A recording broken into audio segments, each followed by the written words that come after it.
Assalamualaikum warahmatullahi wabarakatuh.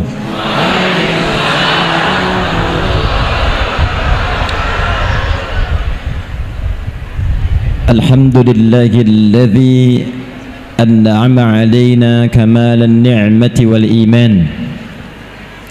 Wassalatu wassalamu ala rasulillahilladzi ursila rahmatan lil alamin bil hannan.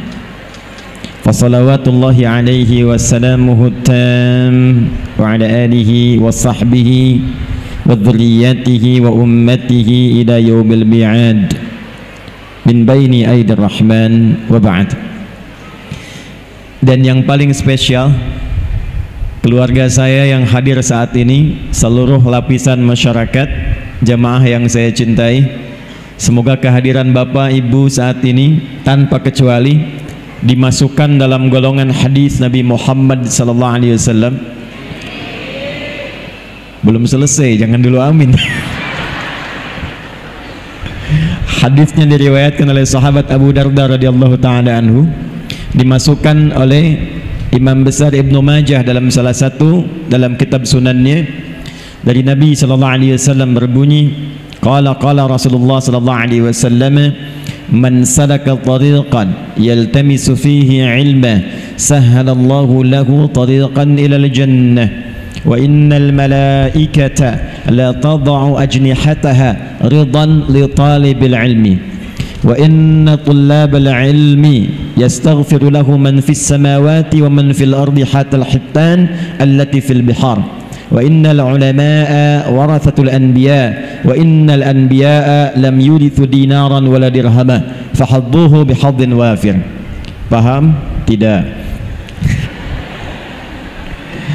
Man ismun mausulun yadullu ala al-fardiyatil 'ammiyah. Kata sambung konjungsi menunjuk pada setiap personnya, setiap orangnya, tapi maknanya umum. Jadi kalau ada ayat di Quran, ada hadis Nabi dibuka dengan kata man, artinya Nabi ingin mengajak bicara pada setiap kita. Karena itu kata para ulama, posisikanlah sabda Nabi itu untuk kita sebagai pribadi. Apapun jabatannya, apapun statusnya, ini Nabi sedang bicara secara personal dengan kita. Saya mau tanya pada ibu, bapak jangan dulu, karena bupatinya perempuan. Ibu kalau diajak bicara berdua dengan ibu bupati, senang tidak? Oh. Diberikan hadiah oleh ibu bupati secara personal, senang tidak? Ini Nabi ngajak bicara langsung kepada kita secara personal dan memberikan hadiah melebihi hadiah-hadiah dunia. Kata Nabi, man salaka tariqa, siapapun fulan, fulana, laki-laki, perempuan, besar, kecil, tua, muda, status apapun, salaka tariqa, yang menempuh perjalanan walau tidak mudah, bukan syariah tapi tariq. Tariq itu jalan yang tidak mudah, kadang berliku, kadang berlubang, kadang macet, kadang sampai ke tujuan tidak semudah apa yang dibayangkan. Itu tariq. Sifatnya disebut dengan tariqah. Karena itu orang ikut tariqah tidak mudah, ada perjuangannya. Jangan dikira datang ke tempat ini begitu mudah sampai, tidak. Pun demikian dengan kami, terbang dulu naik pesawat, ganti kendaraan, sampai dengan di sini. Anda pun yang datang ke sini belum tentu sampai dengan mudah. Mungkin ada yang menunggu dari sejak ba'da subuh, ada yang sudah siap-siap ingin dapat saf pertama, ada yang sudah pengen nyiapkan kamera, dapat spot yang paling bagus buat konten.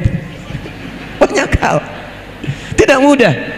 Nah, setiap perjuangan berangkat tapak kakinya itu dijamin langsung di lisan Nabi sallallahu alaihi wasallam, sahhalallahu lahu tariqan ilal jannah.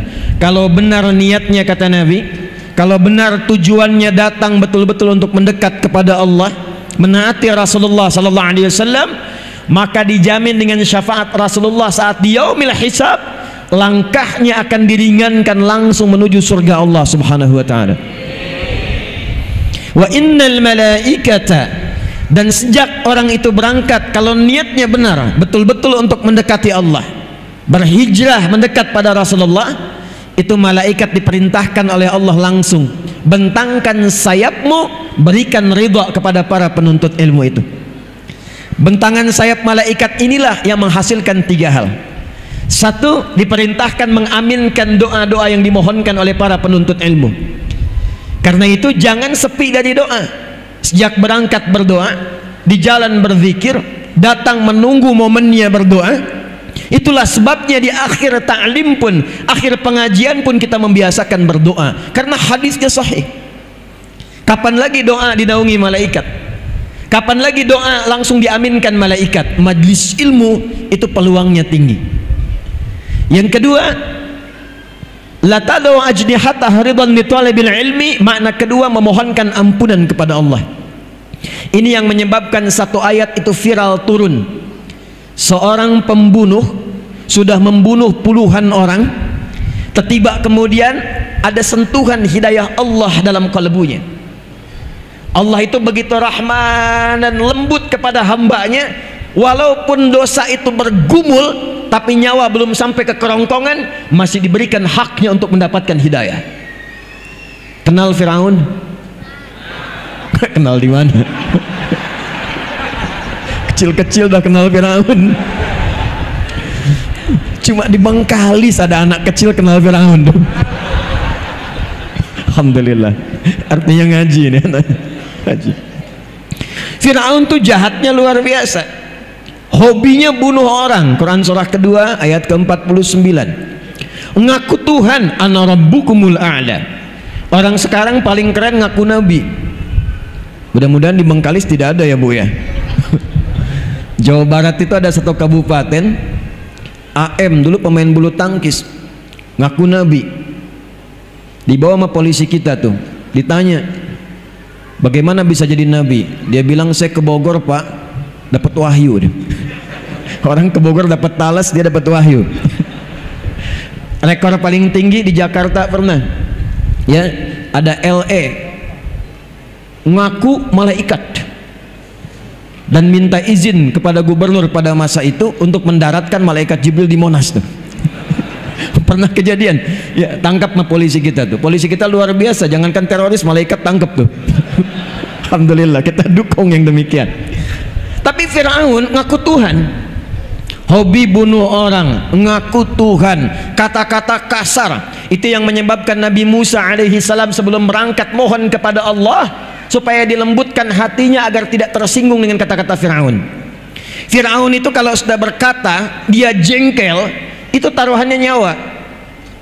Anda kalau hidup zaman Firaun, Firaun tidak suka rambutnya, itu bukan disuruh cukur, tolong pisahkan kepala dari badannya. Firaun.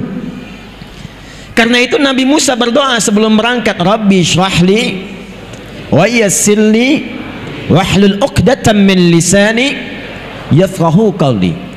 Tapi sebelum doa itu dilakukan, turun perintah Allah di surah Thaha ayat 43 sampai 44. Perhatikan, Fir'aunnya, catat ini. Fir'aunnya itu tidak menutup haknya untuk mendapatkan hidayah dari Allah. Dengan sifat rahmannya Allah langsung berfirman, idhaba ila fir'auna innahu tagha faqula lahu qawlan layyina la'allahu yatadhakkaru aw yakhsha.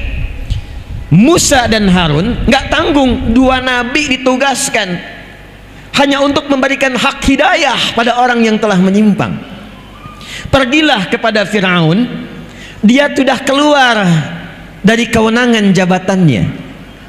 Izin Bu, itu sebabnya nggak disebut namanya, tapi disebut dengan gelarnya. Ada rumus dalam tafsir, kalau di ayat Quran tidak disebutkan namanya secara langsung, tapi disebutkan gelar atau sifatnya, ini memberikan kesan bahwa peristiwa itu mungkin terjadi lagi di masa depan oleh orang-orang yang punya gelar-gelar serupa. Karena itulah datang hidayah untuk meluruskan supaya tidak terjadi di masa depan. Fir'aun dari kata faraoh, artinya raja yang punya kedudukan, yang memimpin. Maka pesan di ayat ini, hati-hati kalau sudah jadi pimpinan, jadi pemimpin, akan ada potensi-potensi godaan untuk keluar dari kewenangan-kewenangan. Kalau menemukan yang seperti itu, bukan dicela, bukan dihinakan, bukan direndahkan. Dahsyatnya Al-Quran mengajarkan, katakan dengan kelembutan. Faqula lahu qawlan layyina, ingatkan itu raja dengan lembut, dengan halus. La'allahu yatadzakkaru aw yakhsha, mungkin dengan kelembutan dan kehalusan itu dia sadar ada sesuatu yang dilakukan bukan pada tempatnya. Itulah Islam. Itulah Islam. Tapi yang mau saya katakan, Fir'aunnya masih dapat hidayah. Cuma sayang, dikasih tidak diambil. Itulah manusia. Nah, si pemuda ini membunuh puluhan orang, menghunjam hidayah dalam kalbunya, lalu dia memutuskan untuk mencari ketenangan, mendekat kepada Allah. Konsultasi pada seorang kiai, tuan guru pada masa itu. Maka disampaikan oleh tuan guru itu, yang bisa membimbing Anda bukan saya, tapi syekh di tempat fulan. Maka berangkatlah orang itu, diisi di perjalanan dengan memohon ampunan kepada Allah, menyesali dosa-dosanya.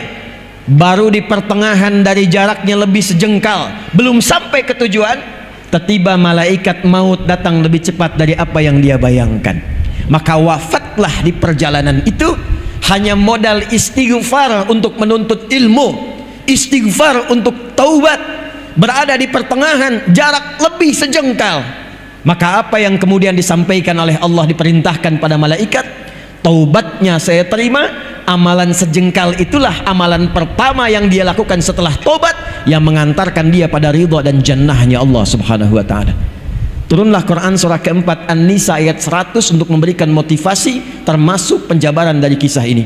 Wa may yuhajir fi sabilillahi yajid fil ardi muraghaman katsiran was'a wa may yakhruj min baitihi muhajiran ila Allahi war Rasul. Perhatikan kalimatnya, thumma yudrikhul maut faqad waqa'a ajruhu 'ala Allah. Siapa yang berniat mengikuti spirit hijrah. Spirit hijrah bahasa Arabnya disebut hijriyah. Iya-nya untuk ikut, taknya untuk sifat. Hijrah itu peristiwanya. Saya ulangi, hijrah peristiwanya. Karakternya, sifatnya, tuntunannya itu tambah tak di ujungnya setelah ya nisbah. Kalau kita ingin ikuti spiritnya, membawa pedomannya, kita terapkan dalam kehidupan, maka rubah kalimatnya dari kata hijrah menjadi hijriyah. Kenapa kalender Islam disebutnya dengan hijriyah? Untuk memberikan kesan kepada kita bahwa setiap hari, setiap pekan, setiap bulan, dan dievaluasi setiap perganti tahun, usahakan orang-orang Islam itu selalu mengambil, belajar dan mempraktekkan spirit-spirit hijrah yang pernah diajarkan oleh Rasulullah sallallahu alaihi wasallam. Itu rahasianya kenapa disebut hijriyah. Jadi kalau mau lebih tepat kalimatnya 1445 hijriyah. Itu lebih tepatnya. Saya kembalikan terlebih dahulu. Siapa yang mau belajar dari spirit hijrah ini dan dia mau menaati Allah dan Rasulnya, maka kata Allah, kalau masih ajal ada untuk berkehidupan, masih belum tiba wafatnya, akan dirubah keadaannya menjadi lebih baik, lebih makmur dan lebih sejahtera dalam kehidupannya. Nanti saya berikan rahasia kenapa Nabi Muhammad diperintahkan hijrahnya dari Mekah ke Yathrib, bukan ke tempat lain. Dan itu pembuktian dari spirit hijrah. Tapi kalau ada yang berangkat sampai di sini, kemudian pulang ke rumah, belum sempat melihat hari esok, tiba-tiba meninggal dunia. Dengan niatnya saja, kata Allah, saking dahsyatnya kita berkumpul hari ini. Apalagi niat kita meneladani sifat hijrah, saking dahsyatnya.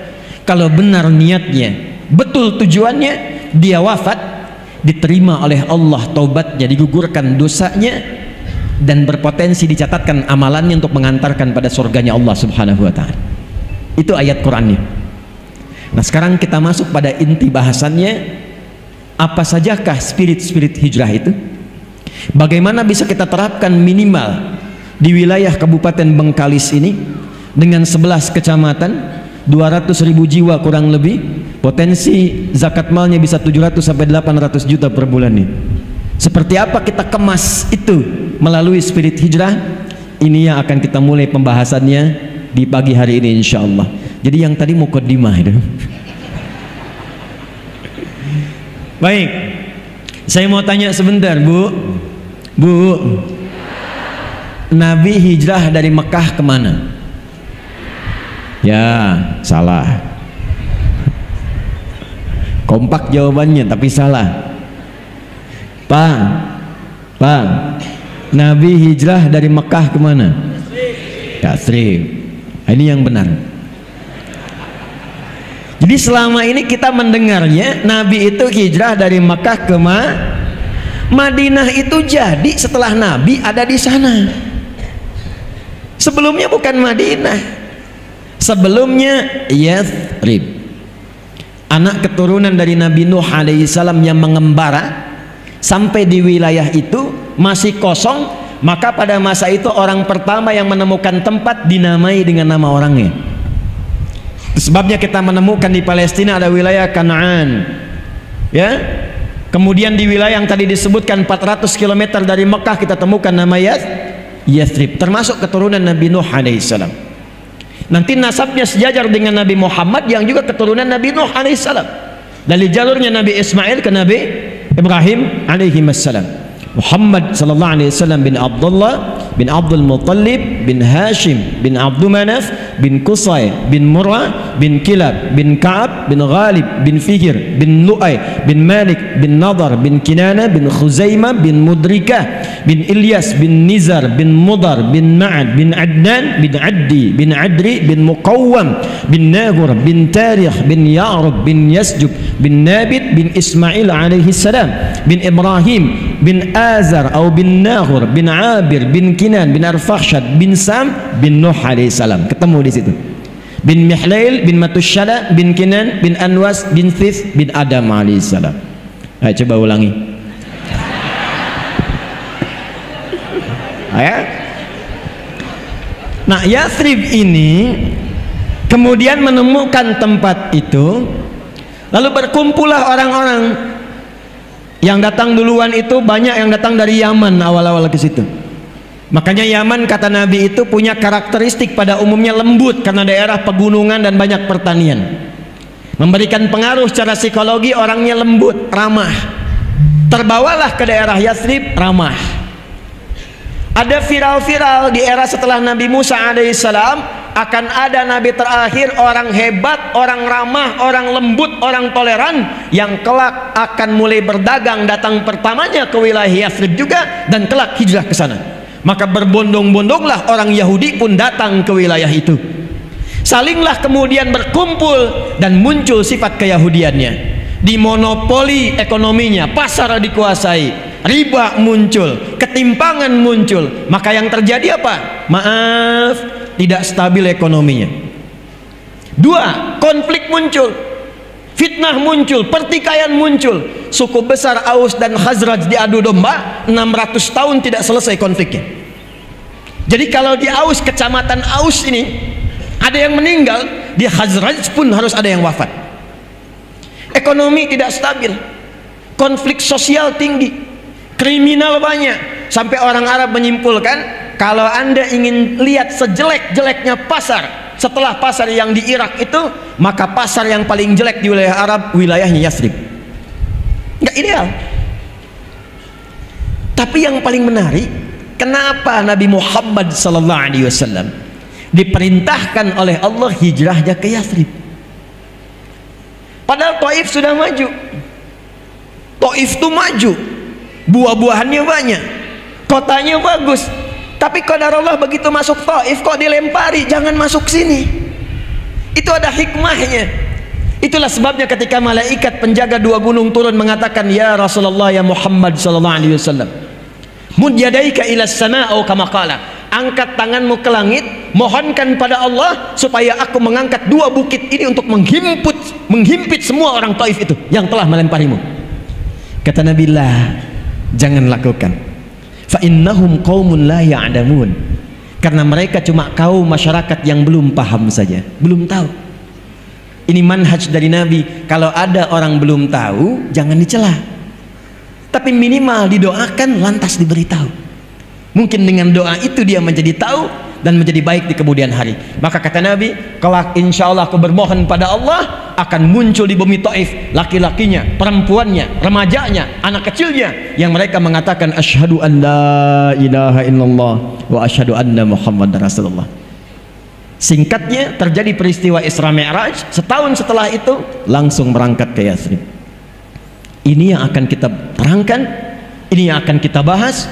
Nabi dalam waktu singkat, kalau sekarang dibawa ke Indonesia 2 periode kepemimpinan lah Bu ya, 5 kali 2 10 tahun itu cuma 10 tahun yang tadinya terbelakang, tidak punya peradaban, konfliknya tinggi, ekonomi tertinggal, segalanya nggak nampak ideal, tiba-tiba berubah jadi suasana kota yang mencerahkan dan viral di antara Arab. Kalau mereka bertanya mana pasar yang paling bagus, itu tuh Madinah. Suasananya sudah berubah jadi kota. Mana orang yang paling jujur, ada di sana, Madinah. Dari suasana terbelakang jadi suasana kota yang menginspirasi, yang mencerahkan. Dalam bahasa Arab, kota yang menginspirasi, mencerahkan disebut dengan Al-Madinah Al-Munawwarah.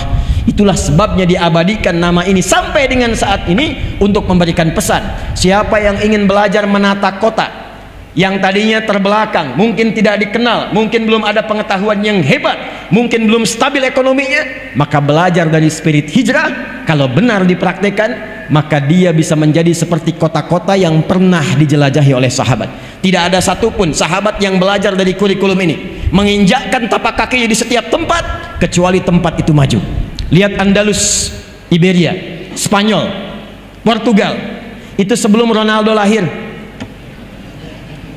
Pique muncul, Xavi muncul, Barcelona, Real Madrid, Sevilla muncul semua. Itu nggak ada apa-apanya, terbelakang. Kapan jadi maju, punya peradaban 7 abad. Ketika seorang gubernur namanya Musa bin Nusair memerintahkan Tariq bin Ziyad, Pangdam, Panglima wilayah provinsi Afrika Utara pada masa itu, berangkat ke Iberia. Rakyat Andalusia meminta untuk membawa nilai-nilai keislaman dipraktikkan di sana. Nggak nunggu waktu lama, selang beberapa waktu langsung jadi kota berperadaban, peradaban Islam di Andalus. Eropa yang sekarang maju dapat dari mana pedomannya? Dapat dari mana tuntunannya? Yang Anda lihat sekarang Amerika, Eropa, ada Inggris kemudian, ada Belanda kemudian, ada Jerman kemudian, sampai bahkan ke Pasifik, ke Jepang. Dari mana semua tuntunan itu? Kalau jujur mau belajar sejarah, semua turunannya akan mengerucut kepada masa-masa keemasan di Spanyol yang terhubung nasabnya kepada nilai-nilai keislaman dalam hijrah. Cepat, ada 3. Ada berapa? Ada 3. Yang paling pokok, yang bila ini dilakukan dan diterapkan di setiap daerah manapun, akan merubah daerah itu secara otomatis menjadi suasana kota yang mencerahkan. Bengkalis siap? Bengkalis siap? Takbir. 1. Tidaklah Nabi datang ke Yathrib sebelumnya beliau telah melakukan mitigasi dan riset, bahkan dibimbing oleh wahyu. Ini Bu, yang paling penting ketika diangkat menjadi bupati, berpartner kemudian juga dengan DPRD-nya, Forkompindanya, diriset mitigasi. Bagaimana karakter wilayahnya, 11 kecamatan 200.000. Apa kecenderungannya? Bagaimana keadaannya? Bagaimana interaksi sosialnya? Maka ketika Nabi menemukan ada konflik yang dengan konflik itu tidak pernah menyebabkan stabilitas, sulit melakukan pembangunan, yang pertama dilakukan mempersaudarakan semua elemen yang ada di Yathrib itu sehingga semuanya mendapatkan suasana tenang, bahagia dan cair. Maka yang beliau lakukan dan tercatat dalam sejarah, akha bainal muhajirin wal ansar, akha bainal aus wal khazraj. Ternyata di Madinah ada pribumi, ada pendatang. Saya tanya, di Bengkalis ada pribumi tidak? Ada. Ada pendatang tidak? Jangan ada kesenjangan. Karena setelah Nabi datang nggak ada lagi istilah ini muhajirin, ini ansar. Cuma sifat saja. Yang ada adalah ahlul Madinah. Baik ada pendatang, bagus. Baik ada pribumi, bagus. Ketika kemudian keduanya dipersaudarakan dan sepakat dengan visi yang sama, bangun Bengkalis, makmurkan Bengkalis, sejahterakan Bengkalis, dan niatkan dengan niat yang benar. Itu modal dasar untuk membangun suasana kota. Dan hebatnya orang pribumi sampai disebut Ansor pada masa itu, ini dahsyatnya. Ansor itu mau menolong sedalam-dalamnya, saking dalamnya yang dimiliki pun bisa dibagi. Yang dimiliki bisa dibagi. Nih Pak, tidak ada sahabat Nabi dari Mekah datang kehausan kecuali dijemput oleh orang yang bawa minuman. Ada orang lapar dijemputnya oleh orang yang bawa makanan. Yang dahsyat apa? Ini saya mau cerita sedikit saja. Ibu pernah dengar namanya Abdurrahman bin Auf? Kaya tidak? Tuh, sudah salah lagi deh. Saya tanya di antum yang ikhwan, Abdurrahman bin Auf tuh kaya tidak? Tidak. Tidak. Kurang lengkap informasi sejarahnya itu. Abdurrahman bin Auf itu seorang sahabat tapi tidak kaya. Beliau itu sahabat yang kebangetan kayanya. Kaya itu baru level 1. Kaya itu biasa. Level 2-nya kaya banget. Level 3-nya kebangetan kayanya. Saya bulan lalu qadarullah dianugerahi honoris causa. Itu honoris causa yang paling serius, makanya saya terima. Beberapa negara banyak menawarkan, saya tidak menerima. Tapi di Universitas Muhammadiyah Jakarta ini, itu begitu ketat, begitu menantang, sehingga sepanjang perjalanan sejarah kampus cuma 2 orang yang dapat honoris causa. Satu Insinyur Soekarno, presiden pertama. Yang kedua Adi Hidayat.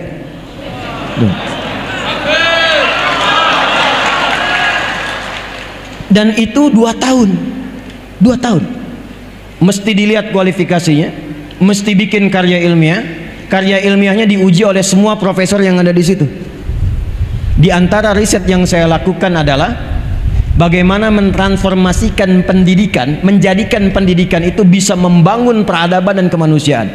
Salah satu inti risetnya meriset tentang perubahan orang Islam sebelum hijrah dengan setelah hijrah. Saking kaya bangetnya Abdurrahman bin Auf, kebangetan kayanya, saya konversi nilai kekayaannya. Kalau dulu dikonversi ke sekarang, itu jumlahnya sekitar 72.000 triliun. Elon Musk itu baru turun hartanya dari 3.000 jadi 2.800. Jeff Bezos cuma 1.800. Orang paling kaya sekarang 3.000 triliun. Abdurrahman bin Auf 72.000 triliun. Kebangetan gak tuh? Utsman bin Affan itu hampir 50.000 triliun. Bahkan di antara asetnya masih ada sekarang setelah 15 abad. Anda kalau nanti umrah atau haji ke Madinah, saya doakan yang belum berangkat insya Allah berangkat ya. Ya, tidak cukup dengan amin, nabung ya. Nabung. Nanti ke Madinah itu ada hotel. Hotelnya namanya Wakaf Utsman bin Affan. Punya hotel setelah 15 abad, orangnya nggak ada. Investasinya cuma beli sumur plus beberapa kebun. Diwakafkan karena dulu dimonopoli Yahudi. Sekarang oleh pemerintah Saudi dialihfungsikan jadi hotel. Hasilnya disimpan di tabungan atas nama Utsman bin Affan, disedekahkan untuk umat Islam seluruh dunia.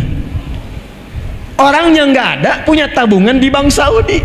Ini orangnya ada, belum tentu punya tabungan. Gimana bisa begitu? Kebangetan nggak tuh? Kebangetan. Jadi kalau ada orang kaya baru kaya, baru kaya. Ya, OKB orang kaya baru, OBK orang baru kayanya, kaget jadinya. Ya, itu belum ada apa-apanya. Jalan-jalan pakai emas 2 kilo misalnya kan, itu belum apa-apa bu, dicek imitasi. Pakai mobil kayak yang bagus, Lamborghini, dicek minjem. Ya, cuman endorse. Itu belum masuk levelnya, yang dulu kaya beneran. Tapi kapan itu terjadi? Ternyata setelah hijrah. Setelah hijrah. Nah, yang ingin saya ceritakan, itu beliau itu saat memilih hijrah nggak mudah. Orang Quraisy mengatakan, lihat kalimatnya, Kalau engkau ingin berangkat hijrah ke tempat yang Muhammad tuju sallallahu alaihi wasallam, silahkan berangkat. Kami nggak akan ganggu, nggak akan persekusi, bahasa sekarangnya nggak akan eksekusi. Cuma harta yang ada di kamu sekarang kami rampas, silahkan berangkat dengan pakaian yang melekat di badan saya. Orang Quraisy ingin menunjukkan pada masyarakat kalau hijrah itu jatuh fakir, hijrah itu terhina, hijrah itu tidak akan pernah sukses. 400 km kurang lebih harus ditempuh dari Mekah ke Yathrib, jalan kaki, jangan harap ada kendaraan seperti sekarang, belum tentu selamat. Saya tanya bapak dah, bapak kalau disampaikan pilih mana, hijrah berangkat dari sini misal harus jalan ke Bekasi, atau tinggal di sini di Kecamatan Mandau dengan segala fasilitas yang luar biasa, mobil mewah, rumah megah, harta banyak, atau tinggalkan semua itu untuk mendapatkan hidayah Allah, pakai pakaian melekat di badan saja ke Bekasi, pilih tinggal atau berangkat?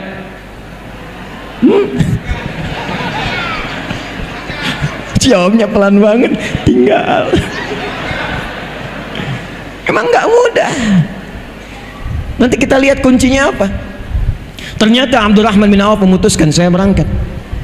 Nanti kita akan belajar pada kunci yang ketiga. Kalau ini ada dalam jiwa kita, dunia kecil lewat semua. Kuncinya 3. Nanti yang ketiga itu yang akan kita ambil. Tapi yang dahsyat, istri ditanya, Bu, karena memang kalau masalah hijrah suami istri itu kadang-kadang juga belum tentu sama semua. Istrinya ditawari, tenang Bu, maaf ya, saya ke perempuan dulu, ke akhwat.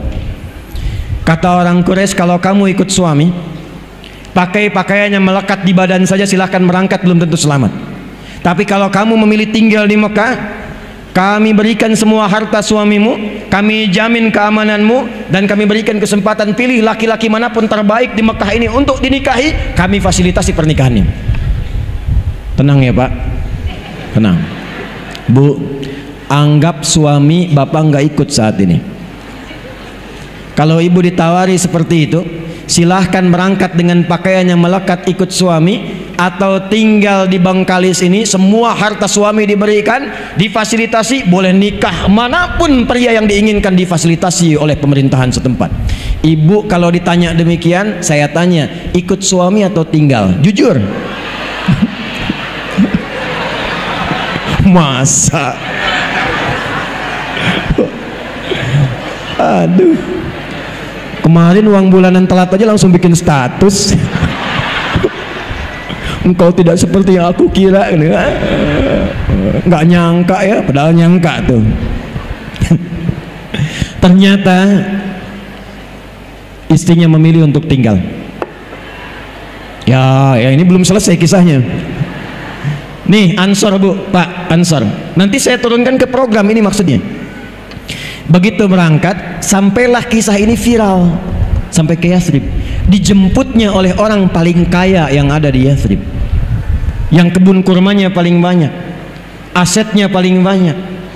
Dijemput, kemudian ditawari, karena beliau menyimpulkan, belum tahu nih, punya sesuatu dalam hatinya, belum tahu. Beliau menyimpulkan kalau orang pernah kaya tiba-tiba jatuh fakir, maka akan kesulitan mengelola gaya dan karakternya, karena umumnya apa yang dimiliki seperti itu gayanya. Kalau cuma sepeda, naiknya naik angkot, turunnya kan menunduk tawaduk, setelah itu sedekah. Udah punya mobil bagus, pakai jas, gayanya kan beda, buka pintu aja udah nggak bisa, udah lain. Nah itu rumusnya dalam fisika bab gaya, F1 sama dengan F2, apa yang masuk itu yang keluar. Tapi kan belum selesai, ada namanya hukum Pascal, hukum tekanan. F berbanding lurus dengan P, gaya berbanding lurus dengan tekanan. Semakin banyak gaya, semakin tertekan hidupnya. Itu yang menyebabkan orang banyak gaya itu banyak tekanannya, padahal kredit mobilnya. Ya, itu yang menyebabkan goncangan di kehidupan public figure. Ya, kalau nggak ada bimbingan yang tadi, disimpulkan jangan-jangan sahabat saya begini. Sahabat, tawarannya sederhana. Akhil karim, saudaraku yang mulia, kama qala, sami'tu annaka kunta ghaniyya, saya dengar anda pernah kaya, kalau pengen kaya lagi, khudh nisfa mali, ambil setengah kekayaan saya. Bukan main-main. Saya dengar Anda ditinggalkan istri dan keluarga. Kalau pengen nikah lagi, pilih perempuan paling cantik di Yathrib ini, sekalipun keluargaku, aku fasilitasi pernikahannya. Gantian ya Bu. Tenang. Ini wajahnya udah nunggu masalahnya. Kalau antum para ikhwan ditawari demikian, ketemu orang mengatakan, kalau pengen kaya, ambil setengah kekayaan saya. Kalau pengen nikah lagi, saya fasilitasi dengan siapapun, dan pilih yang paling sesuai menurut Anda. Pertanyaan saya, anggap istri nggak ikut. Kalau antum ditawari demikian di posisi Abdurrahman bin Auf, antum memilih diterima atau tidak ditolak sama sekali? Sebab saya percuma tawarin ditolak juga, saya tahu jawabannya. Karena belum mantap nih yang dimiliki Abdurrahman bin Auf itu dalam jiwanya, yang dilatih oleh Nabi, yang nanti kita akan bahas. Begitu ditawari, kata Abdurrahman bin Auf, jazakallahu khair, atau kama qala, semoga Allah berikan pahala kepada Anda. Kalau ada yang menawari kebaikan, sekalipun kita tidak bisa mengambilnya, minimal doakan dalam kebaikan lagi. Arini ainal aswaq, cukup tunjukkan kepadaku di mana pusat bisnisnya, di mana pasarnya. Cuman dalam 2 tahun mempraktekkan apa yang Allah kemudian bimbingkan lewat Rasulullah, berubah jadi orang terkaya nomor 3 di Yathrib. Cuma dalam 3 tahun menjadi orang terkaya nomor 1 di Yathrib, dan jadi orang paling hebat di masanya dalam hal kekayaan. Apa yang dicontohkan oleh Nabi, mempersaudarakannya itu Bu, Pak. Maka bagaimana cara prakteknya? Saya pernah menyampaikan rumusan ini di beberapa kota, kabupaten dan provinsi di Indonesia, dan hasilnya cukup signifikan. Bu, Pak, pemangku kepentingan, ada hadis Nabi memberikan isyarat akan tiba satu masa pasar-pasar itu diaksesnya akan sangat cepat sekali. Bahasa kitanya akan muncul era digitalisasi. Pada masa itulah terjadi, kata Nabi, taqarrubul zaman. Masa itu begitu singkat, setahun kayak sebulan, sebulan kayak sepekan, sepekan kayak sehari, sehingga semua cepat, mudah diakses. Sekarang saya ceramah, sekarang bisa diakses di Amerika, sekarang bisa diakses di Saudi Arabia, cepat sekali. Maka manfaatkanlah teknologi itu buat program, contohnya Amin Ansor Muhajirin. Mitigasikan 11 kecamatan siapa yang sudah matang masuk kualifikasi Ansor. Klasifikasikan kelas menengah ke bawah itu dalam klasifikasi Muhajirin. Bikin aplikasi, masa nggak ada yang bisa satupun 200.000 orang? Hire seorang datang, bikinkan aplikasi. Dari situ buatkan tagline-nya Amin Ansor Muhajirin. Masukkan ke aplikasinya, jadikan kemudian persaudaraan setiap kecamatan itu. Kalau ada satu desa membutuhkan sesuatu, tinggal masukkan aplikasi. Di sini butuh pengeboran air. Siapa dari kalangan Ansor yang kira-kira ingin terlibat di dalamnya? Itu tanpa harus menggunakan anggaran belanja daerahnya. Setiap orang bisa tergerak untuk membantunya. Karena semua manusia punya fitrah. Jadi kalau satu butuh kompor, tidak harus minta bupati. Begitu viral, muncul, akan datang yang lain. Saya bagian kompornya. Yang satu mengatakan, saya bagian berasnya. Itu rumahnya akan rubuh, kita ingin punya gerakan untuk perbaikan rumah. Viralkan, sebengkalis muncul, jadi Ansor Muhajirin. Kalau semua ini dipersaudarakan dan dilatih dalam sholat berjamaah, dilatih dalam sholat berjamaah, demi Allah saya katakan kuat safnya itu. Itulah hijriyah. Jadi satu Al-Muharram itu bukan datang ngundang penceramah, kadang-kadang yang kondang, ceramah, dengar, pulang, bukan sekedar itu. Begitu banyak yang dikeluarkan, persiapan, kadang anggaran, kadang biaya, kadang pikiran. Kalau kita nggak dapat apa-apa, rugi. Pulang dari sini siap bersaudara? Siap. Awas jangan sampai sholat tapi nggak kenal siapa yang ada di sampingnya. Itu nggak diinginkan. Makanya disebut jamaah. Jamaah. Nggak, jamaah itu apa? Jamaah itu sifatnya disebut al-jumu'ah, akar katanya al-jam'u. Al-jam'u itu duduk, kenal antar yang duduk, saling memperhatikan di antara yang duduk. Itulah al-jam'u. Kumpulannya disebut jamaah. Makanya nggak ada di zaman Nabi orang datang ke masjid dengan jamaah, sholat jamaah, mengaji jamaah, itu kecuali kenal siapa yang datang, tahu kebutuhannya. Nggak ada orang ke masjid kehausan, ketika pulang itu selesai dahaganya. Nggak ada orang lapar masuk masjid, ketika pulang selesai urusan dapurnya. Itulah jamaah. Saya membayangkan kalau ada dalam satu masjid setiap pekan bahkan Jumatan, setiap hari bahkan kemudian merangkat, di situ ada dokter, di situ ada jamaah yang lain. Ketika ada satu pasien merasakan sakit atau di antara keluarganya nggak sanggup ke rumah sakit, bertemu dengan dokter, konsultasi, diberikan resep saat itu juga. Selesai. Ada orang nggak punya pekerjaan, datang kemudian orang yang Allah berikan amanah kepadanya kelebihan dari usahanya, konsultasi, diberikan jalan untuk mendapatkan lapangan pekerjaan. Itulah jamaah. Itulah sebabnya setelah dipersaudarakan, Nabi menerapkan hukum kedua, bangun tempat persatuan yang bernama masjid. Apa namanya? Maka disinilah perannya datang. DMI, MUI, Basnas datang semuanya buat mitigasi. Jangan sekedar jadikan masjid hanya untuk tempat sholat saja. Zaman Nabi masjid tempat solusi, tempat bersatu, tempat ta'aruf, kenal, jadi tahu siapa yang hadir di sampingnya. Jangan sampai jamaah tapi nggak kenal siapa yang di sampingnya, nggak tahu siapa yang datang, nggak kenal tetangganya. Itu bukan jamaah namanya. Itulah Islam. Itulah Islam. Dan dahsyatnya setelah itu muncul yang ketiga. Ini akan saya percepat. Nabi perhatikan bagaimana caranya supaya masyarakat tidak gelisah urusan dapur. Alladzi at'amahum min ju'. Rakyat itu semangat membangun, kompak dengan pemerintahannya. Kalau urusan dapurnya terpenuhi, gimana caranya ekonominya stabil? Maka Nabi stabilkan urusan ekonomi dan pasarnya. Disepakati bikin piagam Madinah, harga sekian, diviralkan. Hei, kalau yang butuh gandum, tutu yang itu saja. Kalau yang butuh pakaian, itu orangnya yang itu. Kalau mau kurma, ini pasar kurma seperti ini. Harganya kemudian stabil. Jadi pasarnya hidup. Nggak ada orang Madinah belanjanya ke Mekah. Nggak ada orang Madinah belanjanya urusan pokok yang di dalam harus ke Syam. Yang nggak ada di Madinah baru keluar dari situ. Tapi UMKM-nya diberdayakan di lingkungan Yathrib yang kelak menjadi Madinah itu. Maka yang ketiga, ibu cek bu, berapa banyak UMKM di kecamatan, semua kecamatan wilayah Bengkalis itu. Siapa saja kemudian yang punya profesi-profesi A, yang jualan beras berapa, yang bertani berapa orang, yang berternak berapa orang, yang di sayuran mana lokasinya. Maka fasilitasi sekarang eranya era digital. Aplikasi yang tadi masukkanlah kemudian usaha UMKM di dalamnya. Jadi masyarakat tahu kalau pesan beras, oh ini di kecamatan Mando ada berasnya, belanjanya di situ. Siapa yang ngantarkan? Bikin program namanya Ojek Soleh.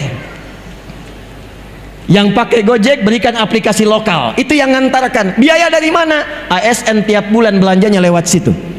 Konfirmasikan lewat Basnas. Masukkan ke dalam masjid, kotak infaknya pakai, modalnya nol, nggak pakai APBD. Saya bukan sekedar teori, kami sudah praktekkan di Bekasi. Kita bikin program Ojek Soleh, di mana absensinya di masjid pakai fingerprint. Ojek Soleh pakai fingerprint, klik bunyi. Kalau bukan bagian dari Ojek Soleh, klik. Saya ustadz, saya kiai, saya cek, klik. Silahkan coba lagi. Tukang ojek klik masuk. Kapan absensinya dimulai? Subuh. Jamaah konsisten sebulan aman urusan sembako, nggak perlu pikirin di rumah. Sudah dikalkulasikan dari zisnya, zakat, infak, sedekah. Berapa banyak orangnya? Ini bagiannya. Hasil yang didapatkan 70% ambil, 30% tabung. Dibantu progresnya. Dikumpulkan, support yang lain lagi. Kalau yang lain sudah bagus, jadikan beasiswa, berikan tabungan umrah. Tukang ojek yang tadinya ngojek, kebutuhannya terpenuhi, bisa umrah, bisa beasiswa anaknya. Itu spirit hijrah. Dan itulah perubahan yang kita siapkan saat Muharram ini.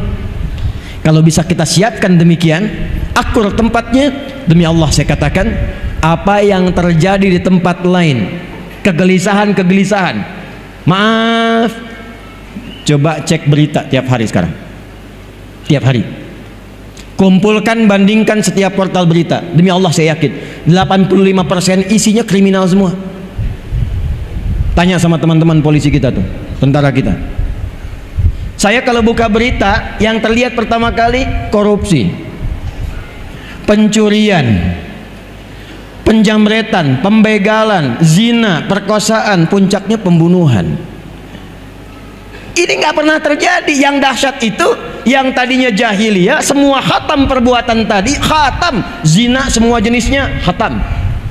Mabuk paling amatir 5 kali dalam sehari, paling amatir. Pembunuhan hampir tiap hari.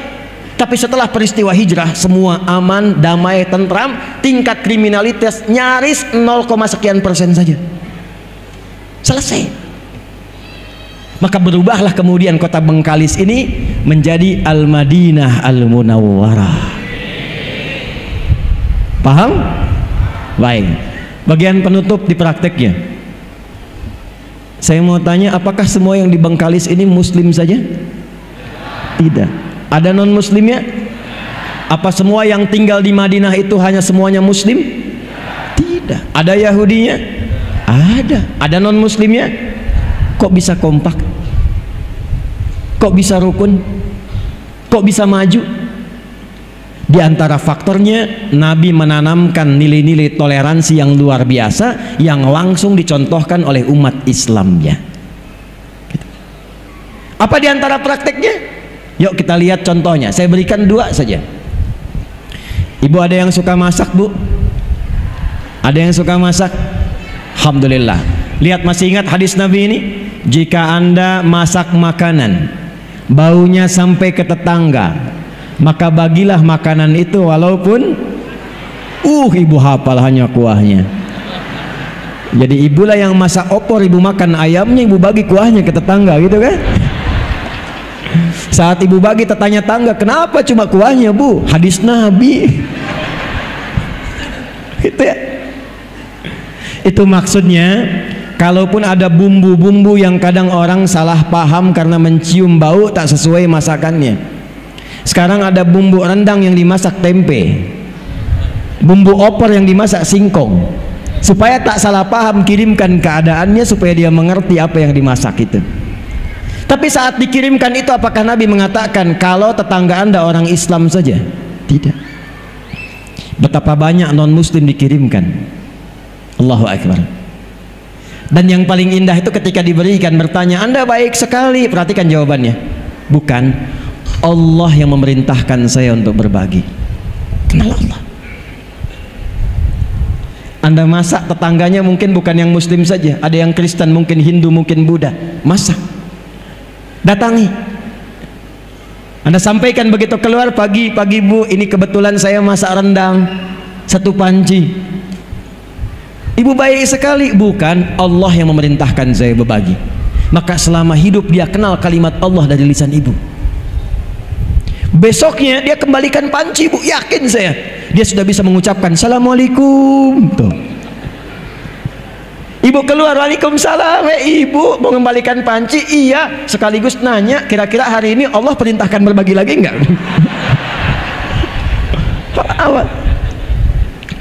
Antum pernah dengar hadis tentang tanaman?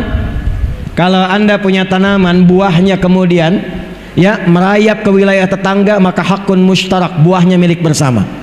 Pertanyaan saya, dipraktekkan nggak? Punya mangga, bagian buahnya itu sebagian ke tetangga, itu hak Anda dan hak tetangga. Kalaupun dia non muslim, datangi, sampaikan, ketuk pintunya. Saya mau ngasih tahu, apa Pak? Itu ada buah mangga. Oh iya, punya Bapak kan? Betul, saya yang punya pohonnya. Tapi buahnya itu kebagian wilayah pekarangan Anda. Daunnya jatuh ke tempat Anda. Anda yang melihat matangnya. Jangan sampai Anda membersihkan daunnya, kami yang matan buahnya. Itu adalah hak kita bersama. Kalau ingin ambil, ambil. Jangan pernah bertanya pada saya, karena itu hak Bapak dan Ibu juga.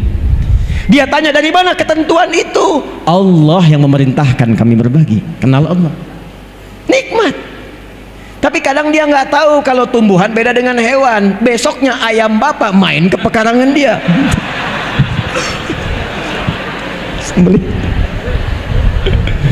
Dia datang siang-siang ketemu Bapak. Masya Allah Pak, Tuhan Bapak itu luar biasa katanya.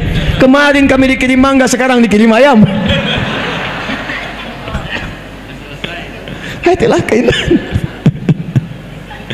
Baik, saya kira tidak banyak yang ingin saya sampaikan. Yang penting poin-poin hijrahnya yang kita siapkan. Jadi sekarang saya ingin membawa resolusi kesepakatan bersama demi Bengkalis yang kita cintai ini.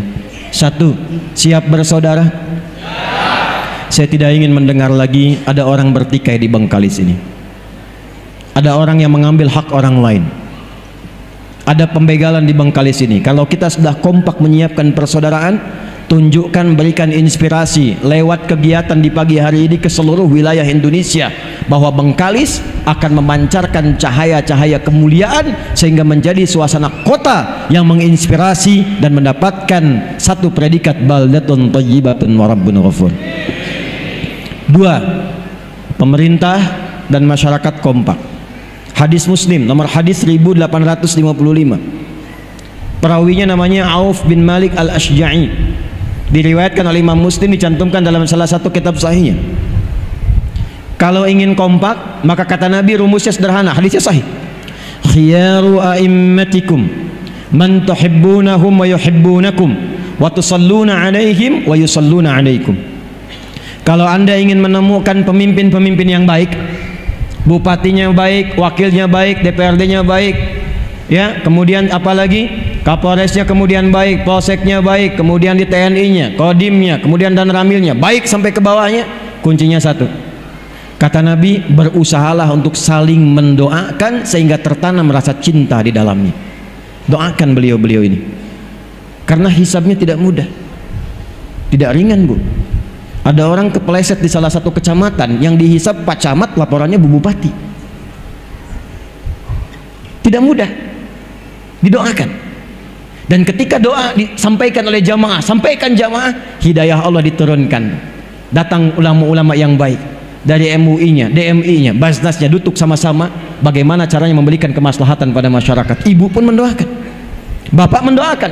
Kalau sudah saling mencintai, maka dilanjutkan. Itulah yang akan menjadikan semua dikumpulkan dalam kebaikan yang bahkan doa pemimpinnya sulit untuk ditolak oleh Allah Subhanahu wa taala. Kalau Anda kembali, ada masjid, ini sebelum saya tutup, ada masjid tapi nggak ada jamaahnya, tolong data siapa saja tetangga-tetangga muslim yang muslim, siapa-siapa saja tetangga masjid yang muslim. Tidak usah diceramahi, tidak usah dimarahi. Sabtu habis subuhan, sebelumnya beli buah, jangan banyak-banyak, 5 aja, masukin kresek plastik. Habis subuh, jamaahnya tengok ke rumahnya, datangi, Assalamualaikum Pak. Salam, sehat Bapak? Sehat. Kami kira sakit Pak, tadi nggak kelihatan di masjid, ini kami bawakan buah. Itu insya Allah zuhur dia ke masjid duluan sebelum Anda datang. Penuh. Setelah itu kerjasama, kuatkan ukhuwah, seimbangkan pasar, kompak kita praktekkan. Semoga menjadikan Bengkalis ini insya Allah sebagai kabupaten menuju kota yang dirahmati oleh Allah Subhanahu wa ta'ala. Alhamdulillah, saya kira itu yang bisa disampaikan, yang menjadikan kita menutup dengan doa di kesempatan siang hari ini. Mudah-mudahan semua yang datang dirahmati oleh Allah Subhanahu wa taala, diridhai, disehatkan, dikuatkan dan diberkahi kota ini dalam kebaikan. Allahumma taqabbal minna innaka antas sami'ul alim wa tub 'alaina innaka antat tawwabur rahim. Nahmaduka hamdan kama 'allamtana an nahmadak wa nashkuruka shukran kama 'allamtana an nashkurak, antal muqaddim wa antal muakhir biyadikal khair innaka ala kulli syai'in qadir.